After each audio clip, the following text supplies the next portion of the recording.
보인다 2부의 문을 엽니다. 먼저 오늘의 채용 정보부터 만나보시죠.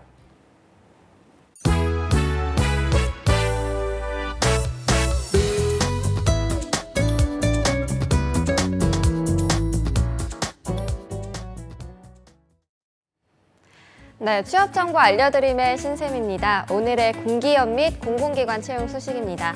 먼저 경북 바이오산업연구원에서는 사업 전담과 시험 검사 분야에서 계약 직원을 모집하고 있습니다.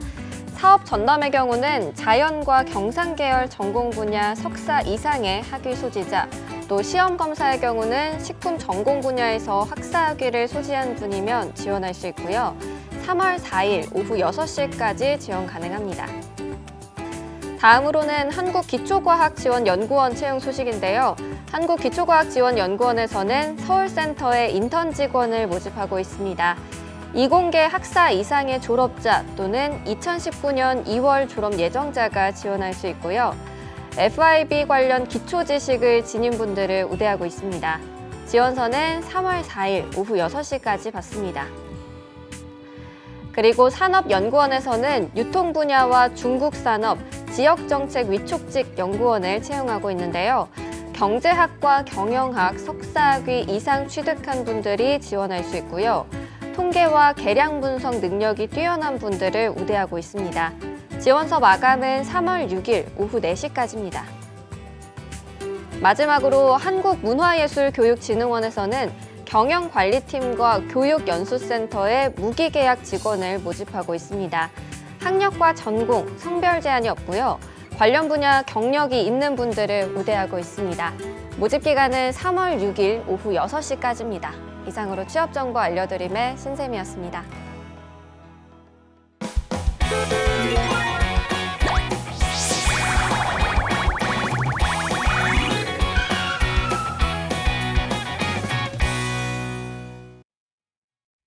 네, 해외 취업 어디까지 가봤니? 2부에서는요, 마이나비 코리아의 김보경 대표님과 함께 일본 취업에 대해서 알아보도록 하겠습니다. 어서 오세요. 안녕하세요. 네, 대표님 저희가 정말 많은 시간을 이 일본 산업 분야에 대해서 알아보는 시간으로 좀 달려왔잖아요. 오늘은 좀 어떤 부분에 대해서 한번 살펴볼까요? 네.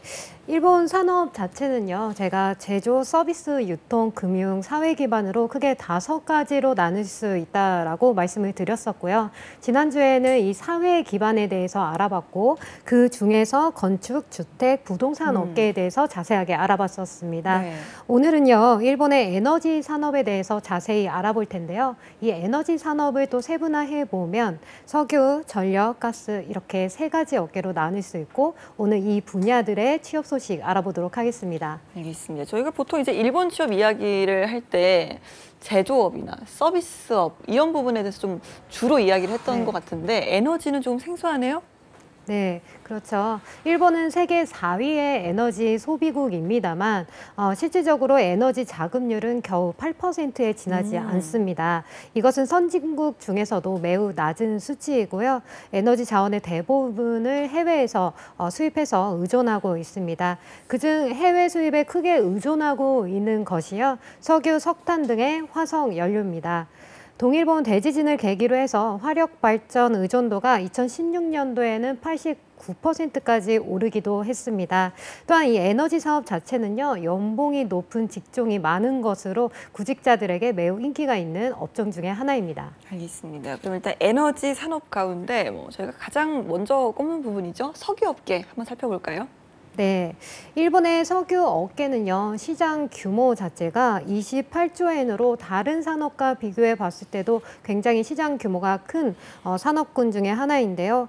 연봉을 보더라도 그 석유 업계 연봉은 2016년도 일본 직장인의 평균 연봉 자체가 442만 엔 정도인데요. 이 약 2배 정도 높은 810만 엔 정도의 선입니다. 그래서 매우 연봉이 높은 업계 중에 하나입니다. 그렇군요. 네, 연봉이 좀 상당히 높다 보니까 저도 좀 솔깃하게 되는 것 네, 같은데요. 솔깃하죠. 예, 네. 그러면 일본 석유 기업 주로 좀 어떤 영역에서의 일들을 하는지 한번 알려주시죠. 네, 일본은 뭐 석유 자원이 없기 때문에 기본적으로 석유 업계는 이전부터 해외 원유 수입에 의존해 왔습니다. 그래서 일본의 석유 업계는 원유 자체를 이제 정제한 석유를 판매하는 일이 대부분입니다. 원유의 대부분은 해외에서 수입해서 의존하고 있지만 대기업 같은 경우에는 원유를 채굴을 하고 그리고 수송을 하고 정제 판매까지 하는 뭐 그룹 전체에서 일괄적으로 실시하는 곳도 있습니다. 알겠습니다. 자, 요즘 좀 근데 석유 에너지도 뭐 물론 아직 좀 건재합니다만 이 친환경 에너지가 굉장히 좀 급속도로 성장하고 있는 상황이잖아요. 국내 네. 기업들도 그래 좀 사업 영역 같은 걸 좀 다각화하고 있는데 일본은 어떤지 궁금하네요. 네. 일본 석유 산업 업계 자체도요, 이 새로운 에너지 산업에 대해서 모색을 하고 있는데요. 뭐 예를 들어 에코 자동차나 태양광 발전 등입니다. 뭐 연료로서의 이 석유에 대한 그 지위가 계속 내려가면서 향후 일본 내의 석유에 대한 수요는 또 감소할 것으로 보여집니다. 그렇기 때문에 석유업계 기업들은 태양광 발전소를 건설을 한다든지 전력 발전 사업 등에도 뭐 적극적으로 참가를 하고 있고요. 또한 석유 이외의 에너지 관련 제품과 서비스도 취급하는 종합 에너지 기업화를 도모하고 있습니다. 알겠습니다. 그러면 일본 석유업계 저희가 좀 어떤 기업들을 이렇게 굵직굵직하게 볼 수 있을까요? 네, 일본 석유업계 그 매출 랭킹으로 탑 5의 기업을 한번 알아봤는데요. 1위가 JXTG 홀딩스로 10조 3,010억 엔, 그리고 2위가 이데미스 코산으로 3조 7,306억 엔, 그리고 3위가 코스모 에너지 홀딩스로 2조 5,231억 엔, 그리고 4위가 쇼와쉘 석유로 2조 459억 엔, 그리고 5위가 임팩스로 9,337억 엔 순이었습니다. 네, 근데 이제 실제로 이제 일본 석유 업계에서 한국인 채용에도 문을 좀 열어두고 있는지 사실 이게 좀 제일 중요하잖아요. 네. 방금 말씀드린 그 기업 랭킹에서 3위를 한 코스모 에너지 홀딩스 쪽에서 2017년도에 한국 현지 채용을 실시했었습니다. 경력 무관이었고요. 석유, 화학, 기술자 및 연구원 직종을 모집했습니다. 뭐 요구되는 언어 같은 경우에는요. 일본어는 중급 이상의 언어를 요구를 했고요. 그리고 토익 같은 경우에는 700점 이상이 필수 사항이었습니다. 네, 기술자와 또 연구원에 대해서 이 한국인 채용을 진행했다고 하셨는데 이 밖에도 좀 석유업계 진출을 할 때 외국인들 그러니까 한국 분들이 지원 가능한 직무들 어떤 게 있을까요? 네, 석유 산업의 이제 직종은 크게 기술계와 사무계열로 나눠질 수 있는데요. 기술계 같은 경우에는 주요 4개의 직종이 있습니다. 바로 프로세스 관리, 플랜트 관리, 그리고 세일즈 엔지니어, 연구 개발입니다. 이 프로세스 관리는 석유 정제나 석유화학 제조에 관련해서 그 생산 계획 등을 담당을 하고요. 또 플랜트 관리 같은 경우는 플랜트의 설계, 신설, 보수 등의 플랜트의 관리를 실시합니다. 그리고 세일즈 엔지니어 같은 경우에는 윤활유나 석유화학 제품의 판매, 유지, 보수 등을 실시를 하는 기술 영업직이고요. 그리고 연구개발은 정제 과정이나 촉매, 과학 재료 등의 연구 개발에 종사합니다. 사무직 같은 경우에는 뭐 판매, 뭐 격리, 그리고 인사 등이 이제 포함이 되고요. 그 중에서도 석유업계 특유의 업무의 특성상 원유 등의 1차 에너지를 조달하는 일도 있습니다. 이러한 전문성이 높은 것이 석유 산업에서 있는 직종들의 특징입니다. 알겠습니다. 저희가 석유 산업을 좀 짚어봤고요. 이번에는 또 에너지 사업 중에서도 전력업계 동향도 한번 확인을 해볼까요? 네, 일본의 전력 총 소비량은요, 중국, 미국, 인도에 이어서 세계 4위이고요. 그리고 1인당 전력 소비량도 캐나다, 미국, 한국에 이어서 4위입니다. 네. 에너지의 소비 대국인 한편 전력 자급률이 2010년도에는요, 19.9%였지만 2014년도에는 6%까지 감소했습니다. 지금까지의 전력 업계는 지역 독점이라고 해서 타사와의 경쟁도 심하지 않고 안정된 업계라고 생각되어 왔습니다. 그 때문에 그 안정된 전력의 공급이나 깨끗한 에너지의 그 생산이 주된 업무로 여겨져 왔었는데요. 하지만 자원을 가지고 있지 않은 일본에서의 이 에너지 자급 자체는 고비용이 되기 쉬운 부분이 있기 때문에 쉬운 부분이 있는 것과 그리고 2011년도에 또 동일본 대지진의 영향을 받아서 그 원자력 발전 산업 자체를 재검토하는 부분도 있었습니다. 그래서 전력 업계 자체는 크게 고전을 겪고 있는 상황입니다. 오, 네. 그러면 이제 한국에서 좀 취업을 준비를 할 때 일본의 전력업계로 진출을 하는 거는 좀 다시 한번 고려를 좀 해보는 게 좋을까요? 또 그렇지는 않습니다. 네, 전력 업계가 고전을 하고 있다고 해도 시장 규모가요 20조 엔입니다. 와. 네, 그래서 2016년도부터는 전력 소매가 이제 완전 자유화가 시작된 부분도 있고요.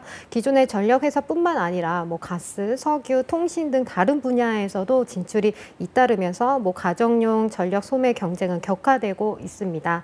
뭐 앞으로의 전력 업계에서는 전력 부분뿐만 아니라 여러 가지 분야의 전개가 기대되기 때문에 많은 분야에서 활약할 수 있는 업계로 변화할 것입니다. 네, 워낙에 좀 굳건한 업계이기 때문에 지원을 하는 건 상관이 없을 것 같은데 아직까지 그 한국인 채용 경험은 없다라고 들었거든요. 네, 네. 아직까지는 아쉽지만 한국 채용 실적이 없는 것으로 알려져 있습니다. 하지만 안정적인 업계의 그 특성과 그리고 자유 경쟁으로 인해서 산업이 이제 다각화되고 또 성장이 기대되는 부분도 있기 때문에 이 구직자들이 주목해 볼 만한 업계 중에 하나이기도 합니다. 알겠습니다. 그 일본 전력업계에서 좀 주목해 볼 만한 기업들 어떤 것들이 있을까요? 네, 일본 전력 업계 기업의 그 매출 랭킹으로 탑5의 기업을 알아봤는데요. 바로 1위는요, 도쿄전력 홀딩스입니다. 5조 8,509억 엔. 그리고 2위는 칸사이 전력 3조 1,336억 엔. 그리고 3위는 중부전력으로 2조 8,533억 엔. 4위는 동부전력 2조 713억 엔. 그리고 5위는 규슈전력으로 1조 9,603억 엔 순이었습니다. 참고로요, 평균 연봉은요, 707만 엔 정도였습니다. 네. 그런데 이제 업계 이 기업들 이름이 다 지역이 붙는 걸 보니까 네. 사기업이 아니라 공기업인가 봐요. 네, 그렇습니다. 네. 네. 알겠습니다. 자, 아직까지 한국인 채용은 없지만 이제 그 전에 일본에서의 직원을 선발을 할 때는 채용 기준은 좀 어땠는지 궁금하네요. 네, 이 전력 업계 또한 그 연봉이 매우 높은 업계 중에 하나이기 때문에 일본에서도 굉장히 인기가 많은 업계 중에 하나인데요. 인문 계열 구직자 같은 경우에 저희들이 지원을 할 때에는 일본어 실력이 원어민과 견주어도 네. 손색이 없을 만큼 뛰어나야 합니다. 그리고 전력 대부분은 외국 수입에 의존하고 있는 업계의 특성상 비즈니스 영어 스킬도 매우 중요합니다. 또 이공 계열은 일본의 경우에는 제1종 전기 주인 기술자와 그리고 전기공사 시공관리 기사 등의 자격증을 가지고 있는 경우에는요, 서류 전형 시에 플러스로 평가를 받을 수 있기도 합니다. 네, 그러면 이제 일본 전력업계 본격적으로 좀 진출을 하려면 그 중에서도 주로 좀 어떤 직무를 노리는 게 전망이 밝은지 궁금하네요. 네, 전력 업계 직무는요, 영업 판매 촉진, 그리고 기술 컨설턴트로 크게 세 가지로 나눌 수 있습니다. 전력 업계는 타 업계와 달리 약간 절반 이상의 종업원이 엔지니어로 굉장히 많습니다. 전기 발전, 발전소의 설계 등의 모든 분야의 기술자가 종사합니다. 그 때문에 엔지니어 수요가 매우 높은 업종 중에 하나인데요. 일본의 높은 기술을 확산시키기 위해서 해외로 진출하는 전력 회사가 현재도 증가하고 있고 또 개발 도상국에서 컨설팅을 실시하는 기업들도 증가하고 있는 추세입니다.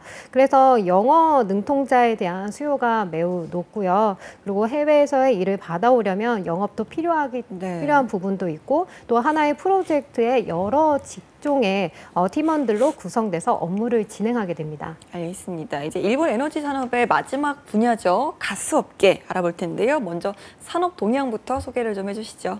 네, 일본의 가스 업계는요, 동일본 대지진 이후로요, 전력에 대해서는 원자력 발전소의 가동 정지 등에 인해서 일본 전체 전력 공급에 지장을 초래하지 않도록 화력 발전의 강화가 진행되고 있습니다. 그 화력 발전의 연료에 해당하는 것이 바로 가스입니다. 네. 가스의 자유화도 시작된 가운데 다양한 기업이 가스 업계에 참가하려고 하는 움직임도 있습니다. 이런 식으로 경쟁이 활발해지면서 우리의 생활에는 뭐 메리트적인 부분도 있습니다만 한편으로는 뭐 노하우가 적은 기업의 참가로 이 안정성이 보장이 될지 안 될지 이런 부분에 대한 우려도 있습니다. 알겠습니다. 그럼 이제 가스업계 진출할 때 좀 주로 어떤 직무를 공략을 하는 게 효과적일까요? 네, 이 가스업계 직무는요, 영업, 판매, 촉진, 그리고 경영기획, 그리고 시공관리, 유지 보수, 시설 관리로 나눌 수 있습니다. 영업직은 뭐 가스나 가스기기의 영업이나 제한을 실시하는 일입니다. 전력가스의 자유화에 의해서 영업직에 대한 중요성은 매우 더 높아질 것이라고 생각이 되고요. 그리고 경영기획 같은 경우에는 사업의 계획이나 그리고 수행을 실시합니다. 경영 전략 등도 생각하기 때문에 기업의 중추 역할을 담당하고 있는 직종이라고 말할 수 있겠습니다. 그리고 시공관리 보수의 업무는요, 고객의 뭐 가스 공사 계획부터 시공 관리를 실시하는 일입니다. 그 후에도 사용하고 있는 설비의 점검이나 그리고 수리를 실시하는 보수 업무가 있습니다. 설비 관리는 소비자가 취급하는 설비가 아니고 가스를 제조할 때 설비의 관리 점검 보수를 실시하는 것입니다. 이 업무는 이공계열로 취급되는 경우가 많습니다. 그리고 가스 업계 또한 사업 중에서 이공계열이 종사하고 있는 경우가 매우 많이 있습니다. 네, 역시나 좀 엔지니어들에게 좀 유리하지 않을까. 네. 이공계 분들이 많이 좀 노려보시면 좋지 않을까라는 생각이 듭니다. 자, 그러면 이분들이 주목해 볼 만한 일본 가스업계 기업들 소개를 좀 해주시죠. 네, 일본 가스업계 기업 매출 랭킹으로 탑5의 기업을 알아봤는데요. 1위가 도쿄가스로 1조 7,773억 엔, 그리고 2위가 오사카가스 1조 2,962억 엔, 3위가 동방가스로 4,288억 엔, 4위가 세이브가스로 1,966억 엔, 5위가 시즈오카가스로 1,220억 엔 순이었습니다. 참고로 평균 연봉은요, 610만 엔 선이었습니다. 네, 확실히 정말 에너지 업계들은 일단 연봉부터 굉장히 좀 매력적이지 않나라는 생각이 네. 듭니다. 자, 이 가운데 한국인 취업 사례가 있는 기업이 있다고요? 네, 바로 업계 순위 3위를 한 동방가스에서요, 2017년도 한국 현지 채용을 실시했었습니다. 종합직으로 모집을 했고요. 모집 직종을 자세하게 보면요, 코퍼레이트, 생산, 공급, 그리고 기술 개발이었습니다. 일본어는요, JLPT 2급 이상의 수준, 아니면 그에 해당하는 수준이 필수였고요. 그리고 토익 같은 경우에는 800점 이상이 우대 조건으로 제시되었습니다. 하지만 자격증보다는 회화 능력을 중시했습니다. 그러니까 종합직을 모집을 했다면 굳이 이공계가 아니어도 지원을 할 수 있다는 말씀이시죠? 네, 맞습니다. 네. 이공계가 아니면 영어, 일본어 확실하게 준비해서 지원하시면 좋을 것 같습니다. 알겠습니다. 다음으로 저희가 에너지 산업 관련 취업 정보를 마무리를 하고요. 이번에는 코너 속의 코너 시간이죠. 일본 생활의 꿀팁. 지난 시간에 저희가 히나마츠리에 대해서 네. 알아봤었잖아요. 제가 그때 알아봤었죠. 철없이 그냥 아무거나 궁금한 걸 다 여쭤봤었는데 그때 이게 따로 연령이 정해져 있는 건지 히나마츠리를 관련해서 여쭤봤었는데 오늘 좀 답을 좀 알려주시기로 하셨죠. 네, 제가 저번에 답변을 못 드려가지고 네. 이번에 확실하게 준비를 했습니다.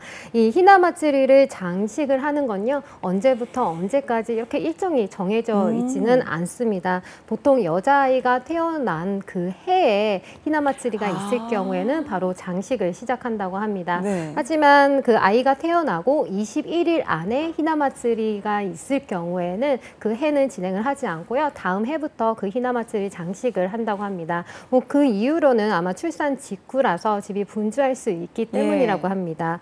그래서 뭐 히나마츠리 자체가 여자를 지켜준다는 의미가 있기 때문에 연령 제한은 없습니다만 보통 경우에는 이제 초등학교 졸업을 할 때나 아니면은 결혼을 할 때 이 히나마츠리 장식을 정리한다고 합니다. 뭐 옛날에는 여자의 최대의 행복 자체가 결혼이라고 생각했기 때문에 그런 부분도 있는 것 같고요. 또한 뭐 초등학생 졸업은 여자의 초경을 기준으로 마츠리를 끝내는 것 같습니다. 네. 또한 뭐 여자아이가 또 결혼한 후에 또 여자아이를 출산할 경우에는 그 아이에게 인형을 인도하면서 히나마츠리 장식을 정리한다고 합니다. 알겠습니다. 이렇게 좀 한 주 좀 지났지만 그래도 이렇게 좀 알아봐 주셔서 너무 감사합니다. 아닙니다. 네, 히나마츠리 좀 드디어 정리가 됐고요. 오늘 또 다른 소식은 또 어떤 것들 한번 알아볼까요? 네, 오늘 뭐 코너 속의 코너 진행하기 전에 네. 제가 조소연 아나운서에게 좀 질문이 있는데요. 네. 어떤 스포츠를 혹시 네. 좋아하시나요? 이렇게 훅 갑자기요? 네. 네, 들어갑니다. 저는 운동신경은 정말 1도 없는 인간이라서 보는 걸 참 맞아요. 좋아하거든요. 네. 이렇게 관람을 하는 건 많이 좋아하는데 뭐 요즘은 테니스도 좋아하고요. 예, 양궁 경기도 참 제가 하면 꼭 이렇게 TV를 틀어놓고 보는 편이에요. 야구, 축구도 좋아하는데 네네. 또 겨울에는 또 빙상 관련 종목도 네. 좋아하고 예, 좀 오. 올림픽 시작하면 좀 저 개인적으로 축제예요. 네.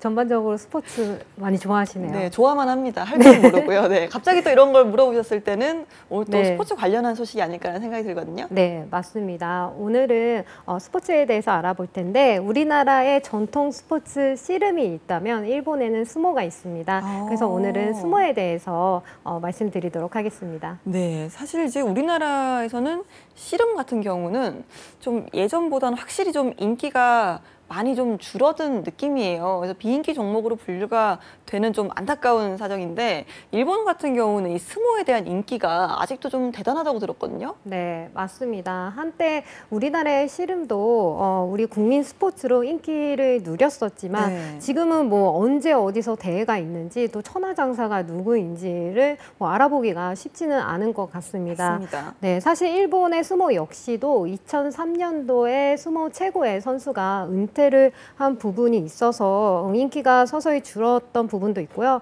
또 2011년도에는 승부 조작 사건이 또 벌어지면서 사람들에게 외면을 당했었습니다. 네. 하지만 최근 일본 스모계가 이제 고민 끝에 선수와의 허그를 한다든지 아니면 어린이의 그 스모 체험 뭐 이런 것들을 통해서 팬 프렌들리 친화 정책과 그리고 글로벌화를 시도하면서 인기가 다시 회복세를 보이고 있다고 합니다. 실제 지난해 도쿄에서 열린 가을 대회에서는요, 경기가 열린 보름 내내 1만 1,100개 좌석이 꽉 찼다고 합니다. 와, 일단 정말 부럽네요. 네, 우리나라에서 좀 씨름 경기를 하면 이렇게 좀 많이들 사랑해 주시면 좋겠다는 생각이 드는데요. 자, 그러면 스모 사실 많은 분들이 어떤 그림인지는 아시지만 정확히 네. 어떤 스포츠인지는 잘 모르시는 것 같아요. 네. 이걸 좀 설명을 좀 해주시죠. 네, 스모 자체는 일본 고유의 전통 스포츠로요. 땅바닥에 그려진 구획 위에서 두 선수가 도구 없이 몸으로만 싸우는 형태의 경기입니다. 일본 서기에 기록되어 있는데요. 스모의 원형은 풍년을 기원하는 축제 형태였다고 합니다. 일본 스모 협회에서는요, 1년에 6번 홀수달의 공식 경기를 개최합니다. 네. 스모 경기는 도요라는 직경 4.55m의 경기장에서 진행을 하고요. 발바닥이 아닌 다른 신체 부위가 그 바닥에 닿거나 아니면은 도요 밖으로 나갈 경우에는 패하는 경기입니다. 오, 저는 이제 딱 스모 하면 가장 먼저 좀 떠오르는 장면이 이렇게 선수들이 이렇게 발바닥을 쿵 하고 구르잖아요, 바닥에. 맞아요. 그게 좀 네. 기선제압을 하려는 건지 아니면 네. 저희 이제 시작합니다 이런 신호인지 이런 게 좀 궁금하더라고요. 네, 다양한 또 신호가 있는데요. 선수는 도요 밑에서 이제 대기를 하다가 호명에 따라서 동서 양쪽으로 도요에 오르게 됩니다. 두 선수는 이제 자기 쪽 코너에서 양다리를 벌리고요. 한 발씩 들었다가 지면을 강하게 내리치면서 준비 자세를 하는데요. 이것을 바로 시코라고 합니다. 네. 시코는 단순한 준비 운동이 아니고요. 일본에서는 옛날부터 땅을 밟아야지 땅의 나쁜 기운을 없애고 좋은 기운이 이렇게 불러들인다라는 믿음이 있었기 때문에 스모 선수가 땅을 밟는 것도 땅에 그죠? 숨어있는 나쁜 기운이 짓밟는 것을 생각하면 된다고 그렇죠? 짓밟는 것으로 생각하면 됩니다. 네, 이어서 물로 입을 가시고요. 그리고 그런 다음에 원형의 도요 안에 들어가서 다시 시코를 하게 됩니다. 부정을 없앤다는 의미로요. 소금을 도요로 뿌리기도 합니다. 그 후에 이제 상대의 앞면을 마주하고요. 허리를 낮추어서 도요 가운데에 이제 그어진 선에 주먹을 쥐고 대면서 준비를 합니다. 이 과정을 시킬이라고 하는데요. 주먹을 이제 쥐어서 바닥에 댄 상태에서 서로의 눈을 마주치고 양쪽이 이제 동시에 일어나서 서로를 향해서 돌진해서 부딪힙니다. 뭐 보통은 정면으로 부딪히거나 아니면은 반드시 정면으로 부딪히지 않아도 상관은 없습니다. 알겠습니다. 사실 우리나라 씨름 같은 경우는 이제 여자 선수들도 있거든요. 근데 일본 스모에서는 여자 선수를 본 적은 없는 것 같아요. 네, 스모계에서는요, 이 도요는 여성 금지 구역이라고 해서요, 금녀 구역이라고 얘기를 하는데요. 오. 실제 일본에서는 이제 도요 위로 올라간 여성으로 인해서 소란이 네. 된 적도 있었다고 합니다. 스모 경기 중에 이제 응급 환자가 발생을 했고 응급 처치를 위해서 의료진인 여성이 도요로 이제 올라갔습니다. 네. 그런데 이때 여성들은 도요에서 내려와 주십시오라고 그 심판의 안내 방송이 나왔습니다. 오, 네. 그 안내 방송과 상관없이 여성들은 도요에서 이제 내려갔는데요. 이 장면이 이제 뉴스와 인터넷에 실리면서 비난이 쏟아졌고 결국 일본 스모협회에서는 부적절한 대응이었다라고 이제 사과를 해서 이제 발표를 하게 됩니다. 사실 고대에는 여자 스모도 있었지만 메이지 시대로 오면서 이 여러 가지 이유로 여성 스모가 사라지게 되었습니다. 하지만 1996년도에 신스모라고 해서 아마추어 여자 스모 경기가 생겼는데요. 뭐 경기 복장 자체는 레슬링 팬츠를 입고 네. 경기를 진행합니다. 알겠습니다. 이좀 우리나라뿐만 아니라 좀 전 세계적으로 이렇게 좀 성별에 대한 장벽은 사라지는 것 같습니다. 일본도 좀 예외는 아닌 것 같은데요. 네, 오늘은 이렇게 좀 일본 취업과 함께 또 스모 소식까지 김보경 대표님과 함께했습니다. 대표님 고맙습니다. 감사합니다. 네, 취업이 보인다. 오늘 준비한 내용은 여기까지입니다. 저희는 내일 오전 11시에 다시 돌아오도록 하겠습니다. 여러분 고맙습니다.